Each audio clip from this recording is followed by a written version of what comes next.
So Red Dead Redemption 2 comes out soon for the PC, and they've given out the recommended specs. All you're going to need is a Core i7 of at least a few years old, and a graphics card mid-range, say from last year, like an Nvidia 1060. It also says you're going to need 150 gigabytes of free storage, which is absolutely insane. This is more than double the size of the likes of Gears 5, so it just shows how big the game is, and it also shows where games are going, especially with the next generation of consoles coming out next year. That's really going to kick on the PC space. Talking of the next generations of consoles, we've got a few more details about the PlayStation 5. So first of all, the things that we already know. It's still going to take physical media, so those of you who still like to go into a shop and buy a game, you're still going to be absolutely fine. It's going to have an SSD, so loading times are going to be much quicker.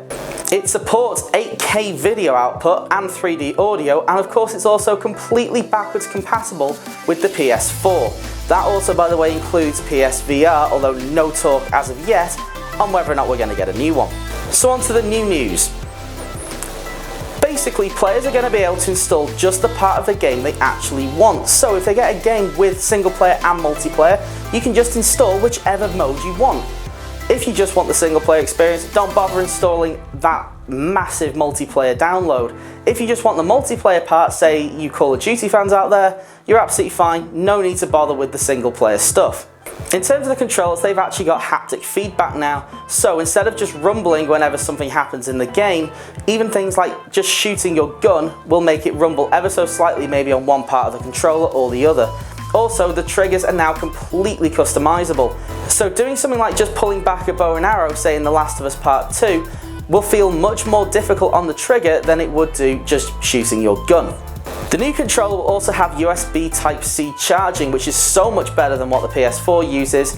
And of course, that's literally all we know. We've not seen any pictures as of yet. The only other bit of news we got was an official name and a time it's coming out. It was confirmed to be coming out in the holiday season 2020, so expect it November, sort of next year. And it's going to be named the PlayStation 5. Surprise, surprise. Square Enix came out with some more news about Marvel's Avengers, saying that the single player storyline will keep on expanding over the next couple of years. So I'm guessing we're going to get a completely new release for the next generation of consoles. How that exactly works for people who buy it this gen and then want it next gen remains completely unseen. Will it be a free upgrade, just a small fee for an upgrade, or you're going to have to buy the game completely again? They've said all of the story DLC is free, so that is to be seen. Call of Duty is once again taking over the entire industry, except this time it's not with a full release, it's with Call of Duty Mobile.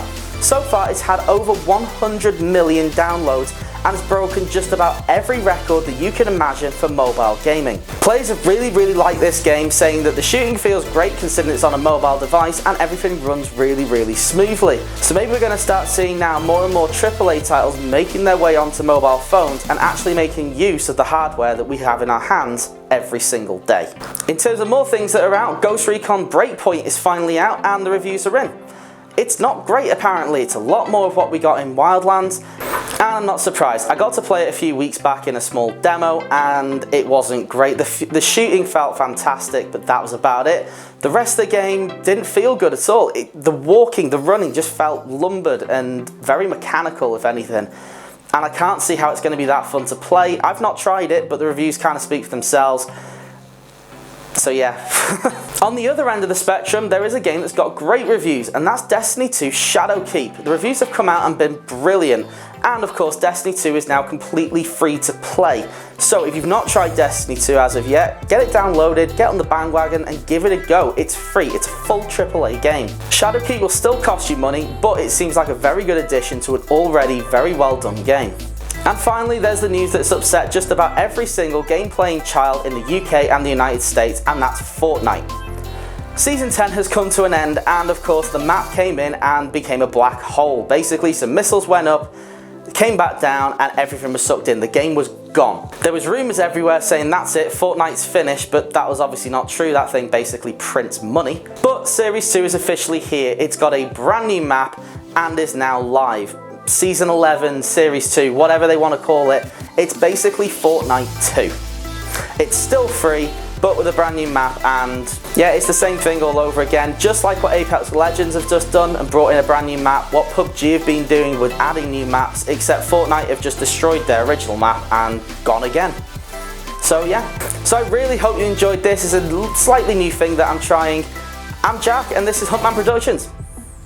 Thank you.